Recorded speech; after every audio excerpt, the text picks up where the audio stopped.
Assalamualaikum warahmatullahi wabarakatuh. Hello everyone, we are from group 7 and in this video we are going to make some presentation about teacher professional development. But before that, here are several members of group 7. First one is Ghaza Muhammad Ghifari, Meyta Rahma Sari, Safira Jasmine Sujarwoto, Tyas Panuntun, and me, Diah Sulistianingrum. Teacher professional development, or TPD, has become a major part of most educational reform around the globe. In Indonesia, after decades of concentrated effort on quality measures such as increased access, enrollment, and extension of education, the current educational initiative and policies in Indonesia are geared toward improving the quality of education through improvement of teacher quality. No matter how good pre-service training for the teacher is, it cannot be expected to prepare teachers for all the challenge they will face through the career education system. Therefore, seek to provide teachers with opportunities for in-services professional development in order to maintain a high standard of teaching and to retain a high quality teacher workforce. Types of teacher professional development. One of the most common challenges school administration face is providing relevant and effective professional development, or PG. The phase most successful professional learning opportunity and meaningful can be implemented and sustained and lead to enhanced student learning. Focus on event content, provide PD that support specific instructional strategies in specific subject. For example, an English language art season that focus on understanding student metacognition as applied to Julius Caesar will have a more significant impact to helping teachers structure lesson accordingly.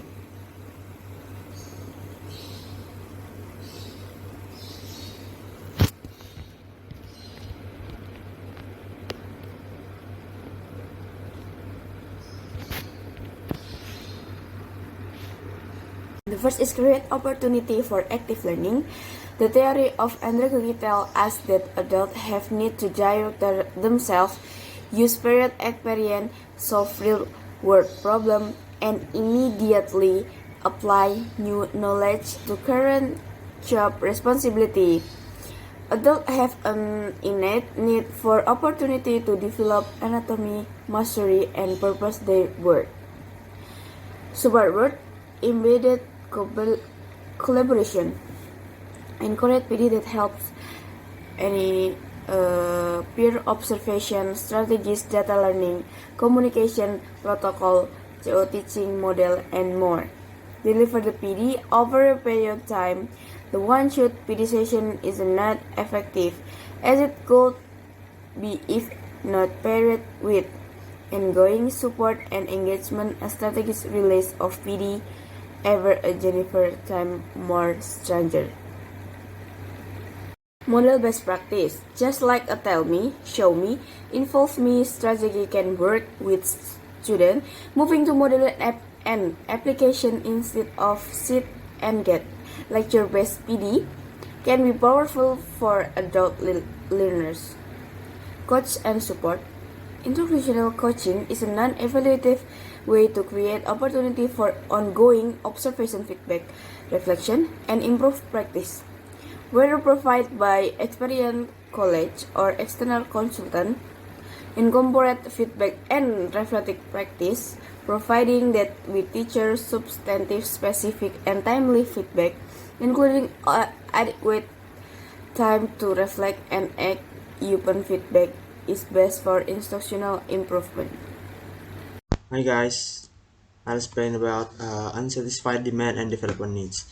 There are two indicators of how well teachers' development needs. The first one is the percentage of all instructors who said they wish they had received more professional development during the survey period. Second one is the level of the level to which they recognize the need for progress in specific areas of their job. The next one is the areas of greatest development need. The first one is teaching unique learning needs student. The second one is ICT teaching skill or information and communication technology. The third one is student discipline and behavior problems. The next one is instructional practice. The next one is subject field. Number 6, there is student counseling. The next one is content and performance standards. The next one is students assessment practice. Number 9, there is teaching in a multicultural setting. The next one is classroom management, and the last one is school management and administration. The next one is support received by teachers for professional development. The following sections examine the different types of support and the relations between the support received and the level and intensity of participation reported. The first one is compulsory professional development.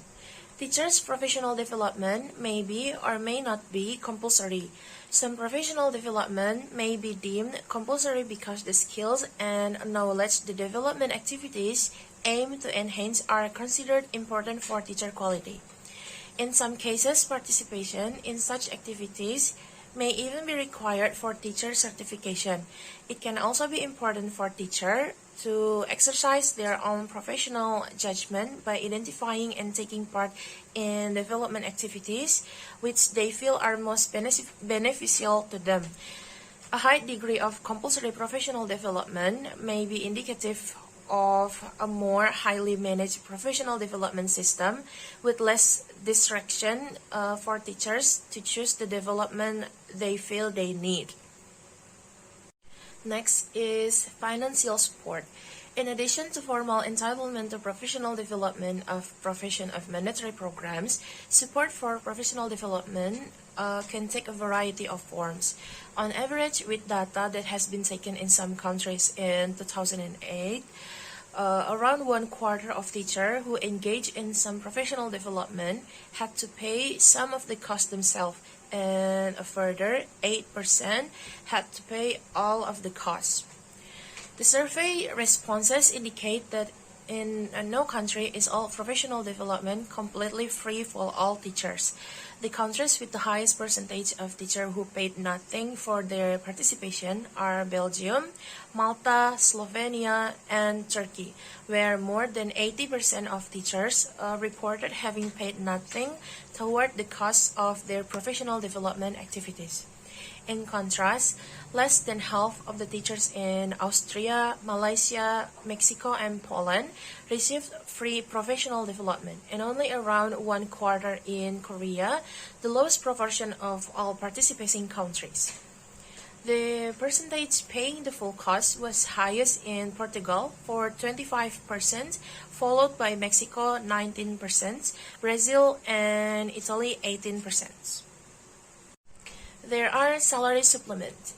Salary supplements are a less common means of support for professional development, with only 11% of teachers on average receiving them for activities they had taken part in during the survey period.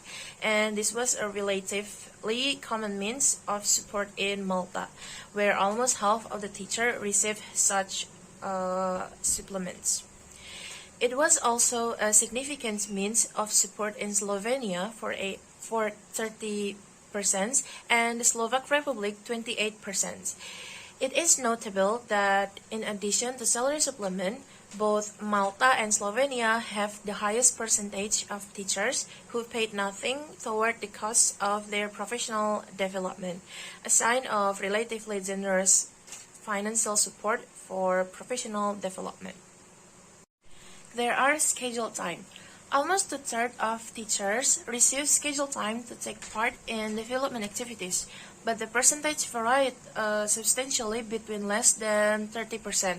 For example, in Korea itself for 24%, Portugal 25%, and Spain 30%, to well over 80% in Australia, Austria, and Malaysia, and over 90% in Ireland.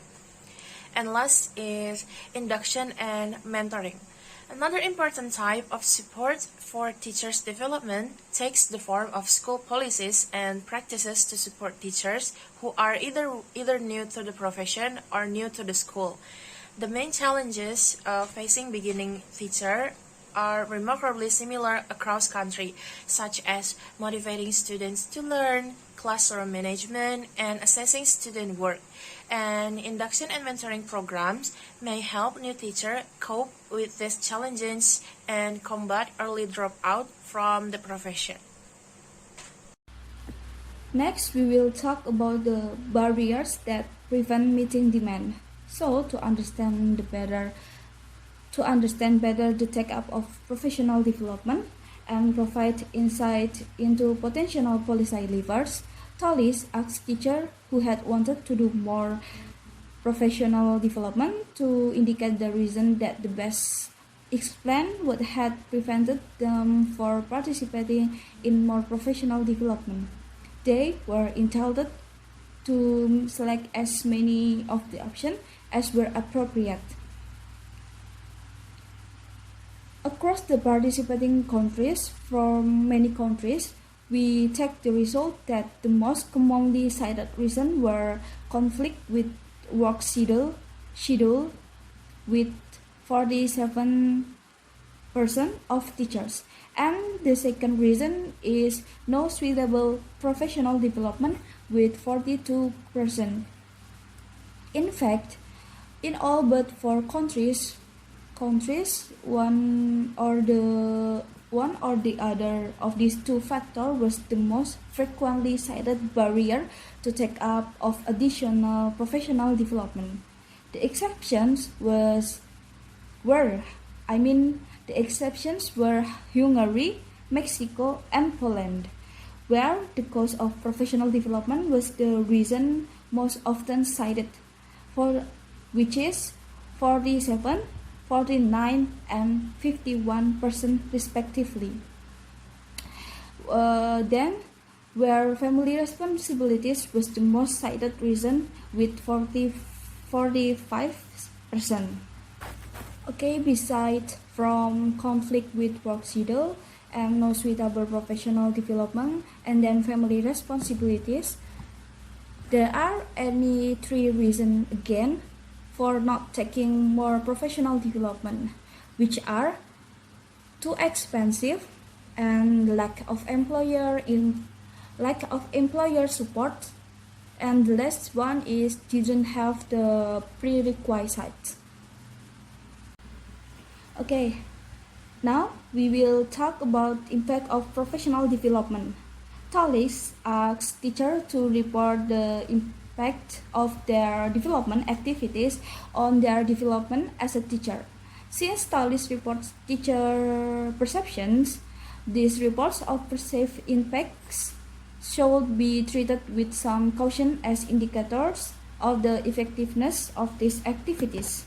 Nevertheless, if teachers feel that a development activity has had a limited impact, this is likely to color their decisions and perhaps those of their colleagues regarding future participations in that activity. So, how does perceived impact relate to participation? Given these varying patterns of impact, it is informative to compare impact and participation across the different types of activities. On average, across the participating countries, the most obvious contrast between participation and impact is for qualification programmers, which ranked second highest in the percentage, which is 87% 87% of teachers who reported moderate or high impact resulting from their participation, yet the participation rate 25% was the lowest of all the development activities. There is also notable that contrast between participation and impact for individual and collaborative research, where impact ranked highest of the 9 activities, but only 6 in terms of participation. It is not possible to learn from the TALIS data why this difference occurs. However, it can be noted that both qualification programmers and research are relatively time-intensive, and as noted earlier, they are also activities which teachers were more likely to have had to pay for it. It may not be possible for education system to allow very high proportion of its teachers to spend a large part of their times on these activities and to finance them as well. The cost and time commitments are likely to present barriers for some teachers as well.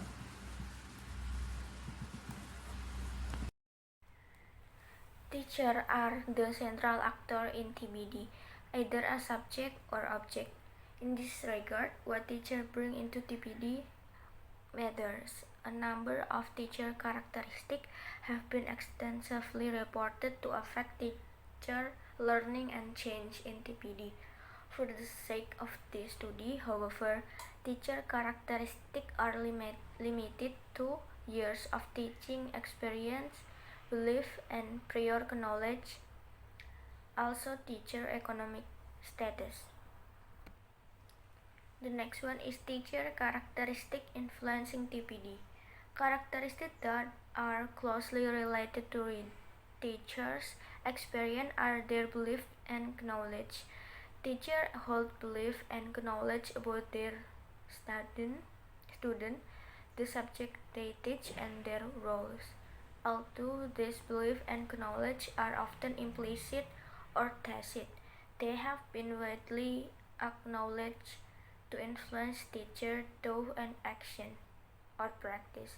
The belief and knowledge of teacher are perhaps the characteristics that get the most attention in an investigation in reference to teacher learning and change. The next one is teacher professional development in Indonesia. Teacher professional development has gained in importance as a mechanism to improve teacher instruction practice since the 90s and 70s. A cascade model of teacher training has commonly been adopted to accommodate the large number of Indonesian teachers in the workforce. For the same reason, TPD programs are typically run on a nationwide scale, with limited financial resources. The Indonesian government has generally tried to provide TPD opportunities by utilizing external funding. Also, to better support the provision of TPD, the government has established agencies at both the national and provincial level to provide TPD assistance and services. I think that's all from Group 7. We are really sorry if we make any mistakes during the video. Thank you so much for watching. Wassalamualaikum warahmatullahi wabarakatuh.